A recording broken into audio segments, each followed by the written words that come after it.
네, 오늘은 지난 시간에 약속드린 대로 고린도 교회 방언은 왜 사도행전 방언과 다른가 하는 문제를 같이 한번 살펴보려고 합니다. 대부분의 목회자들과 학자들이 사도행전의 방언과 고린도 교회 방언은 좀 다르다 하는 것은 대체로 인식을 하고 있는 것 같아요. 그럼 왜 다르며 어떻게 다른가 하는 문제를 이제 놓고 이야기해보면 이런저런 오해를 가지고 대화가 되질 않아요. 그래서 오늘 실제적으로 어떤 일이 있었는가 하는 요즘 말로 이제 팩트를 한번 살펴보자는 겁니다. 실제적으로 어떤 일이 있었는가. 고린도 교회의 방언은요, 거짓 방언인데도 사람들이 그걸 잘 몰랐던 것 같습니다. 지금까지도. 지난 시간에 우리가 본 대로 번역이 애매하게 된 것 때문에 그런 어떤 오해도 있고, 그 다음에 해석이 잘못된 것도 이제 있는데, 오늘 몇 가지를 좀 살펴볼 텐데요. 사도 바울이 고린도전서 12장에 시장 모두의 이야기를 시작하면서 신령한 것에 대해서는 내가 너의 알지 못하기를 원치 아니한다. 이 말은 이중부정인데 제발 좀 영적인 것일수록 제대로 알아야 된다 하는 얘기로 시작해요. 그래서 그러므로 내가 너희가 알게 하는데 하나님의 영으로 말하는 자는 절대 누구라도 예수를 저주할 자라 그런 소리 하지 않는다. 이 말로부터 시작해요. 그래서 고린도의 문제가 이제 심각한 것은 어떤 방언하는 사람들, 어떤 신비주의자, 신령파, 이런 사람들이 자신은 신령하다고 하면서 우리가 믿는 예수를 저주할 자라고 했다는 거예요. 그럼 문제가 되겠죠? 그리고 방언한다는 사람들이 아무도 알아들을 수 없는 소리로 사람에게 말하는 것이 아니라 기도한다고 하면서 신에게 하나님께 기도한다고 하면서 통역도 해주지 않았다는 거예요. 이래서 이제 바울은 방언으로 기도하게 되면은 반드시 통역하여 다 알아듣고 아멘 하게 하라고 다그치고 있습니다.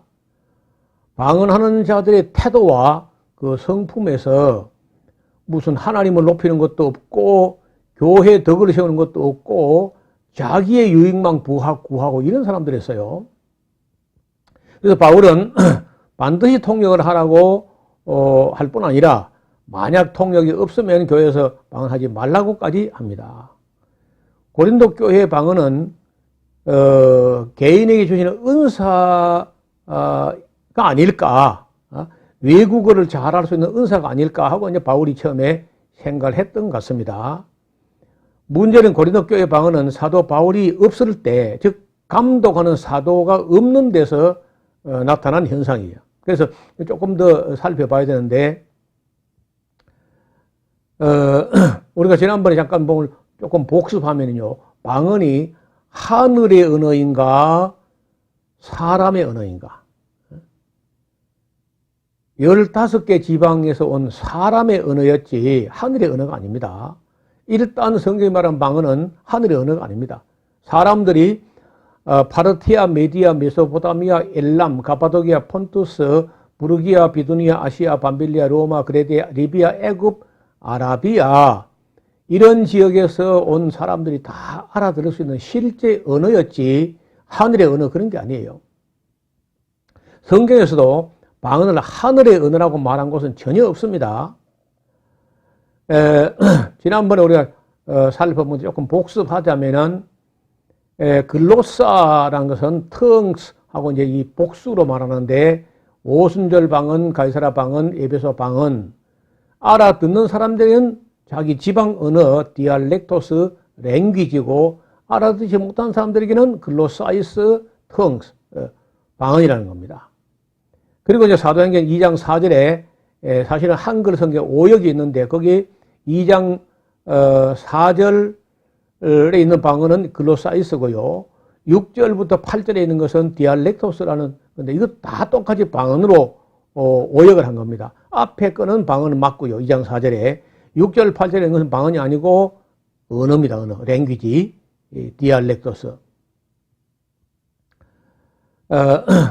성경적인 방언은 예루살렘 방언, 성령 강림의 표적 방언, 가이사랴 방언은 이방 구원의 표적 방언, 에베소 교회 방언은 사도적 권위를 보증하는 표적으로서의 방언, 그리고 고린도 교회 방언은 이제 이따 증명을 할 텐데 거짓 사도의 기만으로 나타나서 끝나게 된 겁니다. 그리고 한국 교회의 방언에 대해서 이제 공부할 텐데 이건 아마도 다음 시간에 또 따로 한번 시간 내야 되겠고요.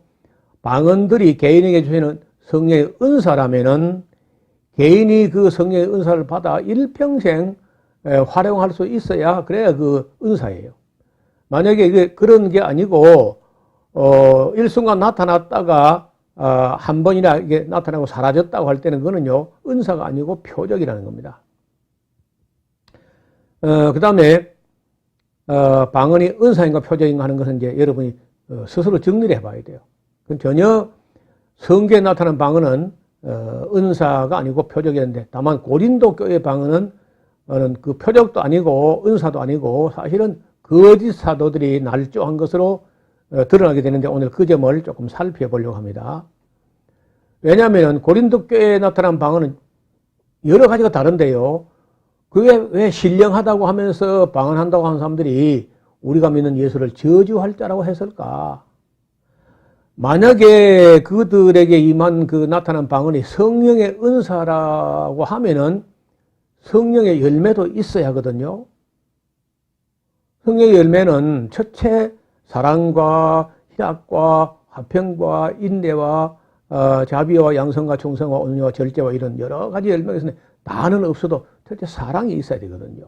그게 없었다는 거죠.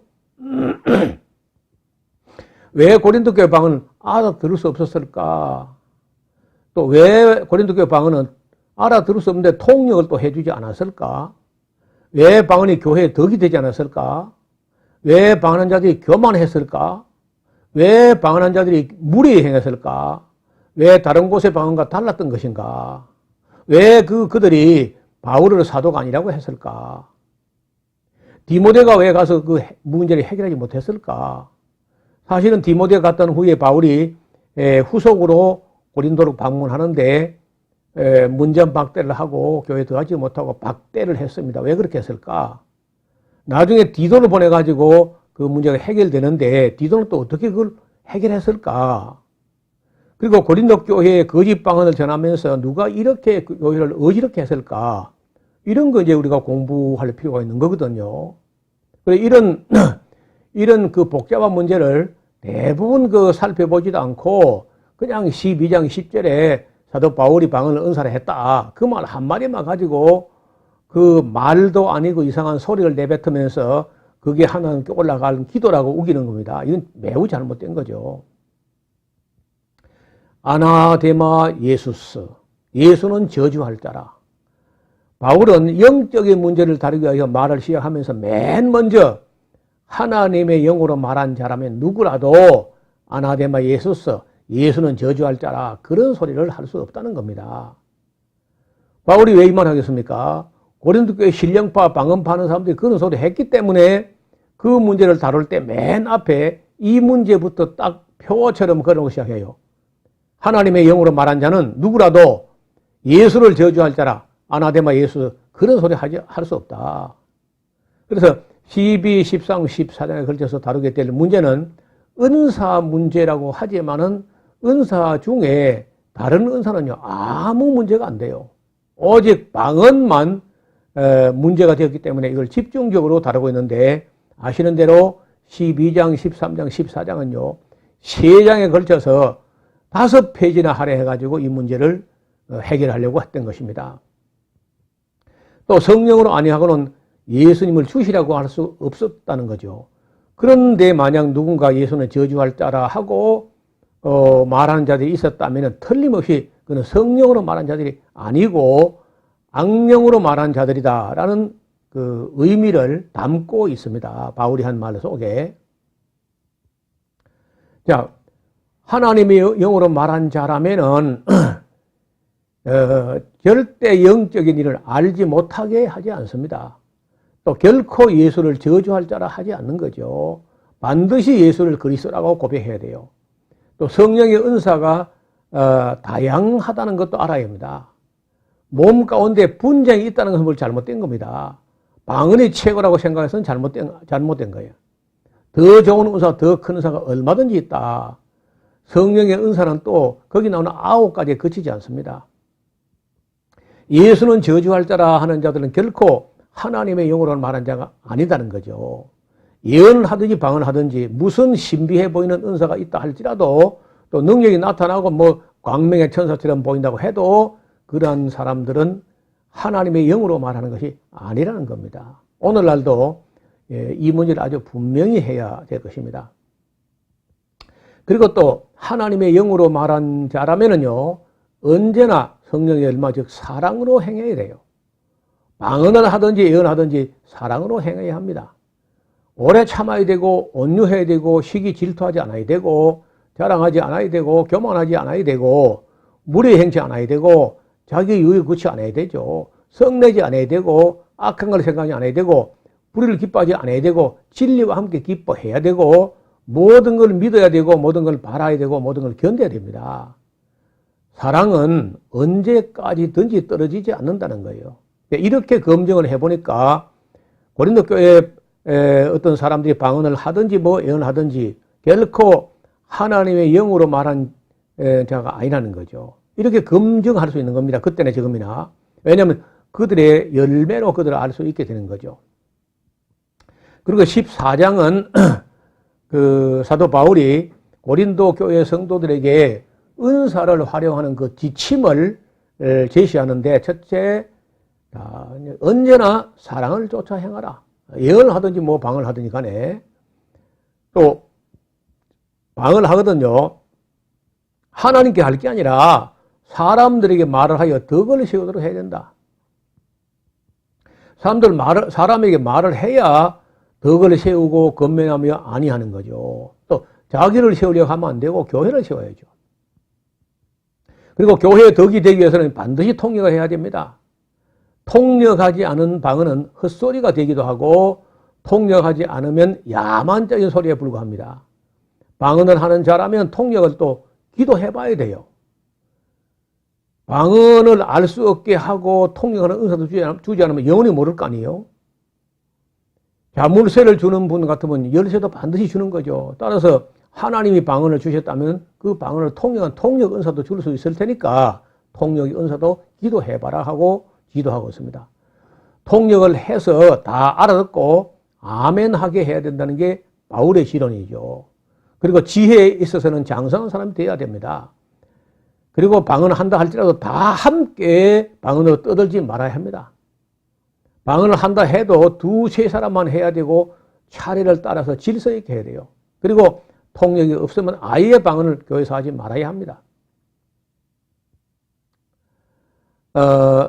여러분들이 아마 잘 모르고 스쳐 지나갔을 텐데요. 우리말 성경에는 은사라는 말이 사도행전 13장 34절에 딱 한 번만 나오는데, 그나마 그 단어는 카리스마라는 말이 아니고 은사라는 말이 호시오스라고 되어 있어요. 호시오스는 자비라는 말에 가까운 말입니다. 사도행전 13장 34절에 또 하나님께서 죽은 자 가운데서 그를 일으키사 다시 썩음을 당하지 않게 하실 것을 가르쳐 이르시되 내가 다윗의 거룩하고 미쁜 은사 호시오스 자비를 너에게 주리라, 이렇게 한 거예요. 여기서 말하는 호시오스는 카리스마가 전혀 아닙니다. 정확하게 번역하면 거룩하고 미쁜 자비, 머시스라고 해야 되는 말이죠. 따라서 사도행전 어느 곳에서도 은사라는 말은 존재하지 않습니다. 고린도 교회에서 은사 문제로 홍역을 치른 후에 그 후에 기록된 사도행전에서는 은사라는 말 자체를 아예 사용하지 않을 정도로 그 은사 문제를 함부로 말했다가는 교회가 혼란을 겪게 된다는 거예요. 지난번에 우리가 그 번역 비평 잠깐 해봤죠. 다시 조금 더 살펴봅니다. 고린도전서 14장 안에 있는 몇 구절이 애매하게 번역되어 가지고 심각한 오류를 초래하게 된 겁니다. 가장 중요한 것은요, 이 14장 2절을 엉터리를 번역했다는 겁니다. 방언을 말한 자는 사람에게 하지 아니하고 하나님께 하나니 이는 알아듣는 자가 없고 그 영어로 비밀을 말함이니라. 전혀 원문과 다른 번역입니다. 원문을 보면은요, 자 보세요. 이 원문에는요, 이 우리 번역에 반영되지 않은 단어가 여기 봐, 호가르 두 단어가 빠졌고 중간에 알라 이것도 빠졌고 또 한 번에 가르 빠졌고 디라는 역접의 접속사도 빠졌고 여기 안드로포이스라고 하는 여기에 우리 말에는 사람에게라고 했는데 원은 보세요. 안드로포이스, 안드로포스가 사람이고 안드로포이스는 사람들입니다. 그래서 한 단어, 두 단어, 세 단어, 네 단어, 다섯 단어를 빼먹거나 또 약화된 복수를 단수한 이런 짤막한 한 구절에서 중요한 단어를 다섯 단어나 빼버리면 그 말이 어떻게 되겠어요? 전혀 원래 기록된 원래 사도 바울이 말하려고 하는 그 의도대로 번역이 되지 않았습니다. 그 이유는 이걸 번역하면 그 이유는 방언을 말한 자가 사람들에게 말하지 아니하고 반대로 알라 반대로 하나님께 혹은 신에게 말하기 때문에 가르 때문에 영으로 비밀을 말해도 대 역접의 접속사 때 알아듣는 자가 없다. 이렇게 이제 번역해야 맞는 거거든요. 그래서 여러분 책을 펴놓고 한번 제가 번역한 이 직역 원문을 이 다섯 단어 빼먹지 않고 그대로를 다 포함된 채 제대로 번역한 이 번역문과 여러분 성경에 있는 번역문을 대조해 보시면 의미가 반대로 나타나게 될 것입니다. 이 문제를 해결하지 않고는요, 고린도 교회 문제는 한치도 앞을 나가지 못해요. 그래서 번역 비평이 매우 중요하다는 말씀을 드리는 것입니다. 이 다음에 다시 이제 고린도 교회의 방언 문제에 대해서 도대체 누가 무슨 짓을 한 것인지 하는 것을 또 한번 같이 만나서 살펴보기를 원합니다. 오늘은 여기까지입니다. 감사합니다.